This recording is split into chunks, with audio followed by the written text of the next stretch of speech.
Hi, I'm Michelle. Welcome to Lead Safe Best Practices Edutainment videos. These videos have been produced to assist lead remediation professionals and do-it-yourselfers to work successfully in pre-1978 housing and child-occupied facilities. Our goal is to help you minimize the creation of lead hazards through uncontained dust and debris.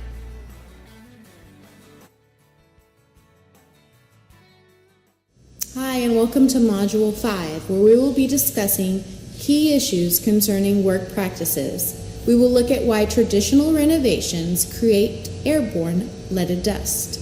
We will look at prohibited practices and also specialized tools that reduce the spreading of airborne dust.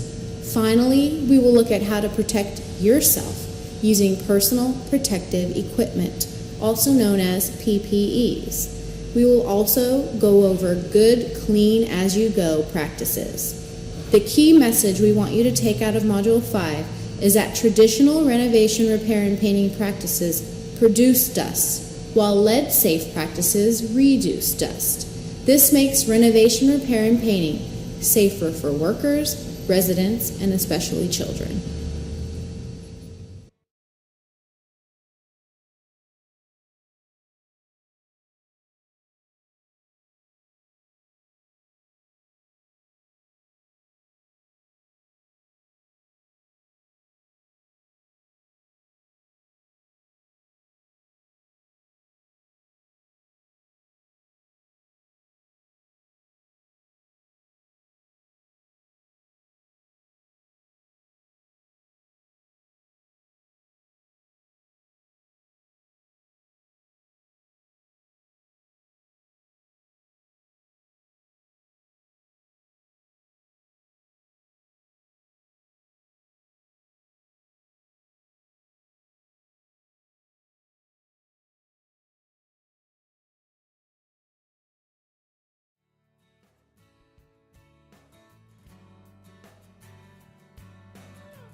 You are watching Lead Safe Best Practices Edutainment videos, brought to you by US EPA, Lead Remediation Association of America, and Sonica Entertainment. One of the projects that we had to go and do a cleanup behind a contractor. Our company is a lead certified company in San Francisco, and quite a bit we have to go behind contractors that contaminate properties, especially with more awareness out there. Now take it, this was in 2002, 2003. The contractor put up scaffolding, put up netting, put up signage, put plastic, looked good in the front. On the weekend in the back, he didn't do any of that. And he had a grinder, and he began grinding the old paint to do his work fast and no wet scraping. And the grinder had no HEPA filtered attachment. Dust went over, and he was up maybe 40 feet because it was on a hill in Pacific Heights. It was really, really high up.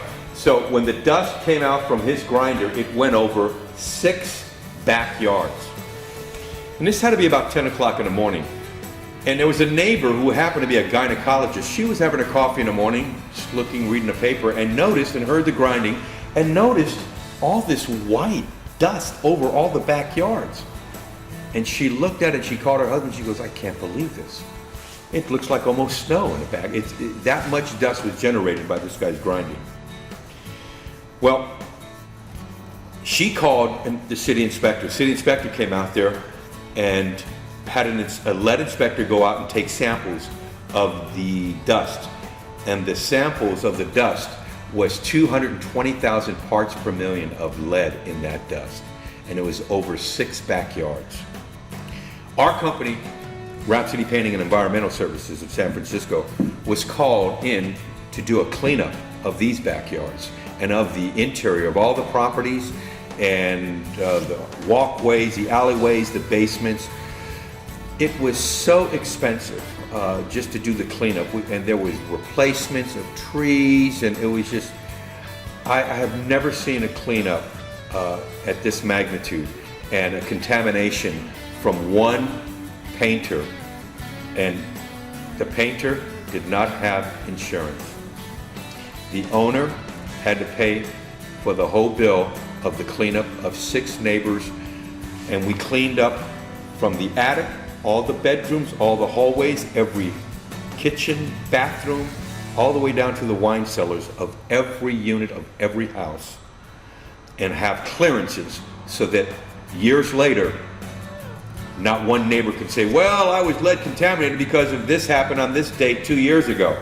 So he had to get clearances of all of those properties, not only on the inside, but all of their backyards, pulling all of their plants out and putting in new plants. I've never seen any type of contamination cleanup like this. And I think the bill was close to $300,000. And the owner of the house had to pay for it because the painter that he used was not insured. He kept his father's business going, but he didn't keep the insurance going. And it was quite an expense. I would say that would be one of the most expensive paint jobs on record to date that I know of. $300,000 cleanup, and he still didn't finish the paint job. He had to clean half of the neighborhood, actually.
You are watching Lead Safe Best Practices Edutainment videos, brought to you by US EPA, Lead Remediation Association of America, and Sonica Entertainment.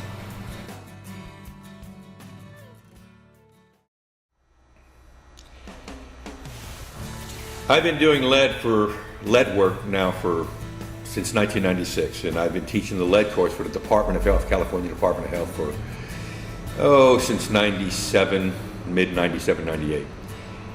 And I had a class one year, I'll never forget this. I had a Mandarin, it was the first lead class taught in Chinese in the United States. I had a Mandarin interpreter on one side, a Cantonese on the other side.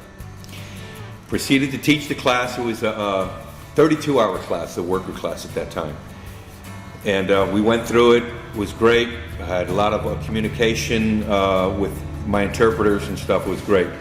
Well, a couple months later, I was driving by Golden Gate Park, and I noticed that there was some contractors, they were power washing a house, and chips were flying everywhere. Everywhere. I mean, they were hitting parked cars with big chunks of paint, hitting parked cars, flying in the bushes of neighboring properties. It was a nightmare. So, me with the knowledge of lead that I have, I thought I'd stop by and talk to the guys and say, hey, guys, man, there's laws, don't do this. Because in San Francisco, we had lead laws since 1998. And as I got out my truck and I walked down the block, all of a sudden, one of the guys walks up to me and he goes, oh, teacher, I'm very sorry, I'll clean it up. And I thought to myself, because I didn't recognize that these were some of the guys in my class, I was just going to give some friendly advice that this is not good.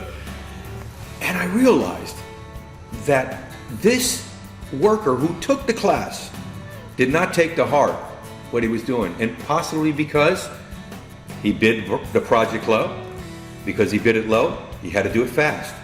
And so instead of hiring people to wet scrape the way it should be according to the lead protocols with plastic and wetting it down and scraping it by hand, they wanted to use a power washer to just do it really quick so that they can make up for lost time because they gave a low bid. This is a problem in the construction industry that needs to be stopped because he endangered everybody on that block. There was chips and bushes and neighboring properties, and oh boy, I'll tell you. And then he shocked me when he says, teacher, I'm very sorry. And I thought, this guy was in our class.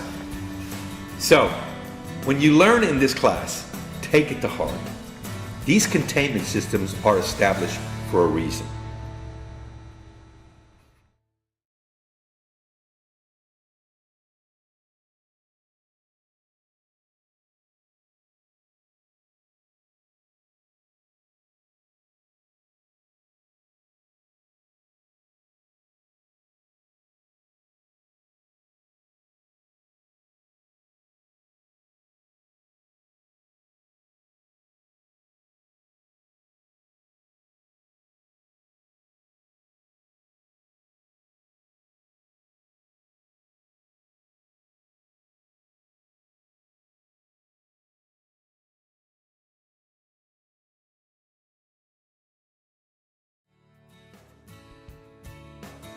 You are watching Lead Safe Best Practices Edutainment videos, brought to you by US EPA, Lead Remediation Association of America, and Sonica Entertainment.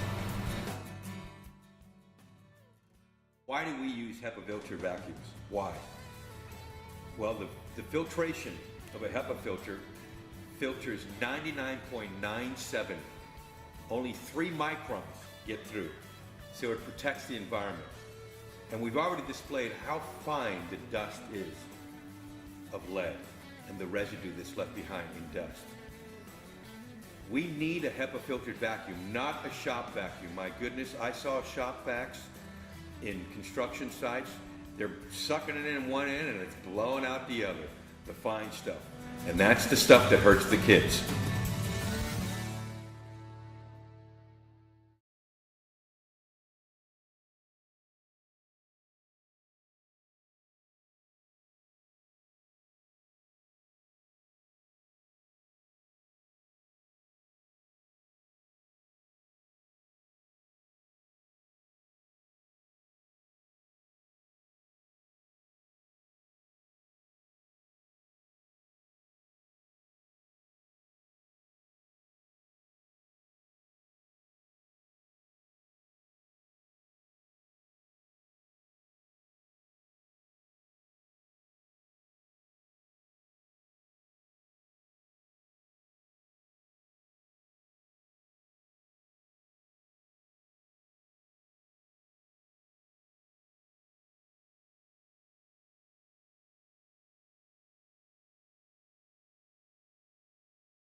You are watching Lead Safe Best Practices Edutainment videos, brought to you by US EPA, Lead Remediation Association of America, and Sonica Entertainment.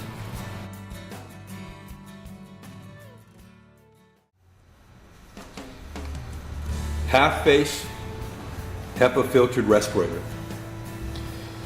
The half-face respirators are used, this is minimum that should be used for lead work. And it's your last line of defense. You workers that are watching this is going to protect you so that you can see your grandkids. And the color magenta or purple, this indicates that it's a HEPA filter. This is for particulate, it's for dust. And this happens to be a dual filter. And this is for a black organics, and this is actually for chemicals. It's a P100. These HEPA filtered masks and these HEPA filters that connect to the half-face mask are so important. I cannot emphasize it enough. Number one, it's your health. Number two, you'll be able to work for a longer period of time. And number three, always make sure that you clean your mask properly. After usage on a very, very busy day, with, for example, you general contractors do a lot of demo, and dust is generated from demoing a wall, you want to make sure that you change those filters after a good 8-hour day, and clean the mask as well. And taking apart the masks is not that easy. There's not too many movable parts on these, but actually you'll see the dust that actually it captures inside the mask, and that would be in your lungs if you did not have this protection. So your last line of defense is your HEPA filter masks that is recommended by the lead protocols in the RRP class to protect the workers from the lead hazards while they're doing the work.